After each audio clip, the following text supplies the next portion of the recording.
Queridos irmãos, que a paz de Jesus e a ternura de Maria esteja convosco. Hoje nós comemoramos a solenidade de Todos os Santos, solenidade essa que nos remete a louvar e agradecer a Deus pela vida de todos aqueles que passaram nesta terra, embora não são canonizados pela Igreja. Foram pessoas que viveram a santidade, viveram o encontro com o Senhor e viveram com coerência a sua vida cristã. Festa que hoje nos apresenta todos aqueles que morreram na graça de Deus e viveram nela em sua vida. E no Evangelho de hoje nós meditamos o Evangelho de Mateus, capítulo 5, versículo do 1 ao 12.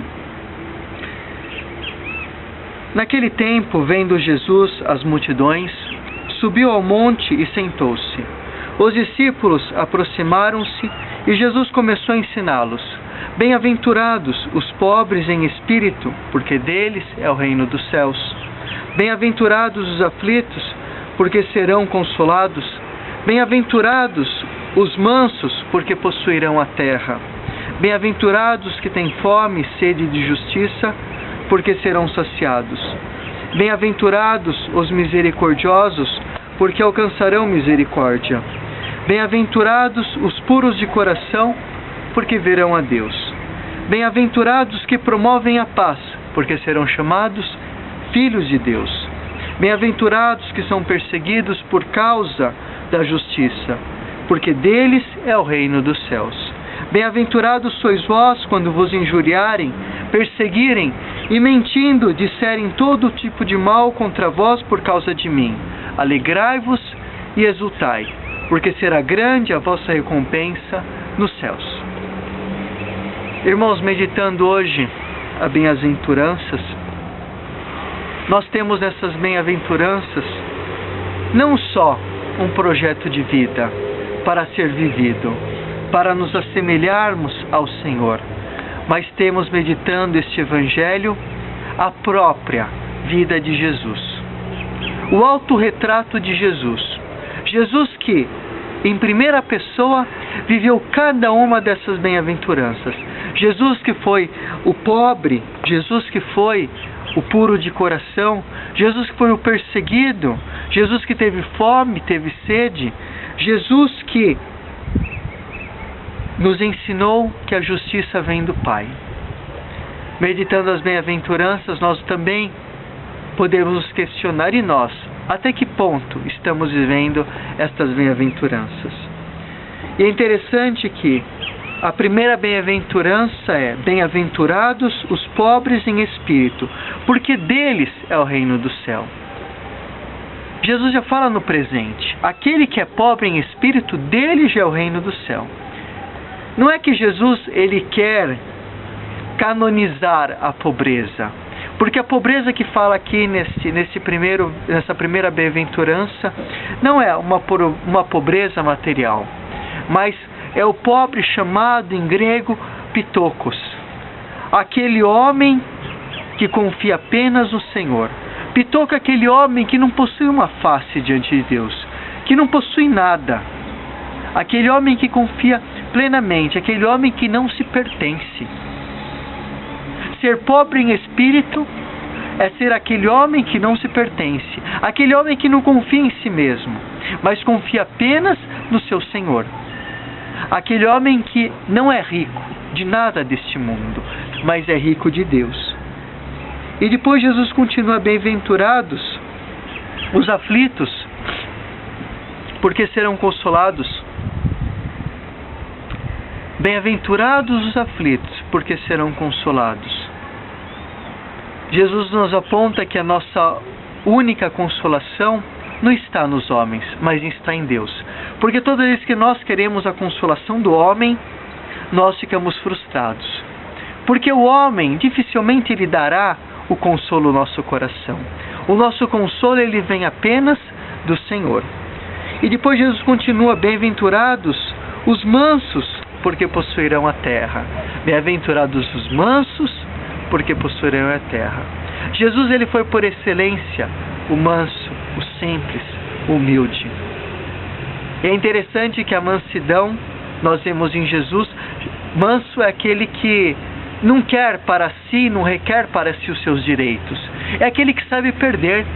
Aquele que sabe perder a sua própria vida e sabe perder também a sua face, perder tudo aquilo que possui diante dos outros. Manso é aquele que não reivindica os seus direitos. Hoje nós vemos uma sociedade onde todos querem a reivindicação dos seus direitos. Um quer processar o outro, um quer ser melhor do que o outro, um quer ter mais razão.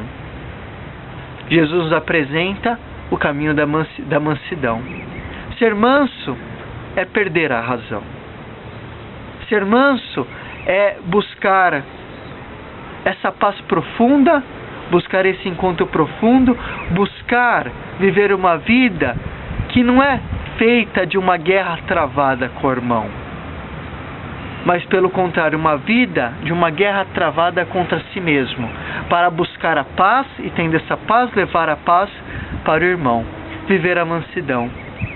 E como é difícil para nós viver a mansidão no mundo de hoje, onde o mundo hoje pede tantas respostas imediatas de cada um de nós, exige tanto que nós nos agitamos, nós perdemos a paciência, porque nos agitamos, perdemos a paciência, perdemos a paz no nosso coração, e perdendo a paz, ficamos irados. Estando irado, nós perdemos o senso, o sentido da mansidão com o nosso irmão.